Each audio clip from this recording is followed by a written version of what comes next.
Visakha express ట్రైన్లో ఓ వివాహితపై అఘాయిత్యానికి సంబంధించిన సంఘటన సంచలనంగా మారింది. నిందితుడిని ఇప్పుడు అరెస్ట్ చేశారు పోలీసులు. విజయవాడ రైల్వే పోలీసులు అదుపులోకి తీసుకున్నట్టు తెలుస్తోంది. నిందితుడు ఒడిశాకి చెందినటువంటి షౌరవ్ బగ్దీగా గుర్తించారు. ఏసీ బోగిలో బాయిగా పనిచేస్తున్నాడట ఈ షౌరవ్ బగ్దీ. 2026న విశాఖ ఎక్స్ప్రెస్లో ఇద్దరు దంపతులు ఎక్కారు. రెంటచింతలకు వెళ్తూ ఉన్నారు.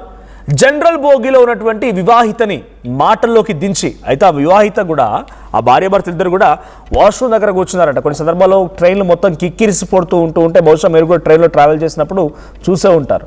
అక్కడ సీట్లు సర్దుబాటు కాకపోవడంతో, కూర్చోడానికి స్పేస్ లేకపోవడంతో వారంతా వచ్చి వాష్రూమ్ దగ్గర కింద ఆ ట్రైన్ పైన కూర్చుంటారు, కింద ట్రైన్ నేలపై కూర్చుంటుంటారు. అలాంటప్పుడు అక్కడ సేమ్ ఎగ్జాక్ట్గా ఇప్పుడు ఆ దంపతులు కూర్చున్నారట.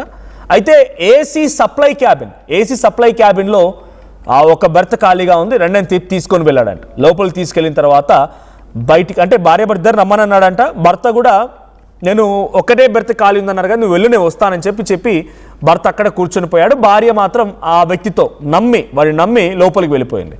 ఆ తర్వాత AC supply cabin door close చేసి ఈ షౌరవ్ బగ్దీ అనే వ్యక్తి ఆ అమ్మాయిని పూర్తిగా వివస్త్రణ చేసి బలవంతంగా అమ్మాయి పైన అఘాయిత్యానికి పాల్పడ్డాడు. రాత్రి 11:45 సమయంలో మహిళ పైన ఈ నిందితుడు అఘాయిత్యానికి పాల్పడ్డాడు.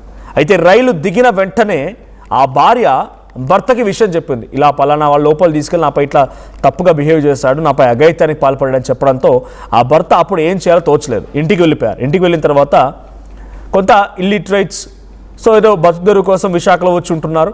సో రెంటచింతలకు వెళ్ళిన తర్వాత రెంటచింతలో తమ ఇంట్లో పెద్దలకు చెప్పిన తర్వాత చర్చించి 28వ తేదీన మళ్ళీ పోలీసుల దగ్గరికి వచ్చి పోలీసుల దగ్గర కంప్లైంట్ చేశారు.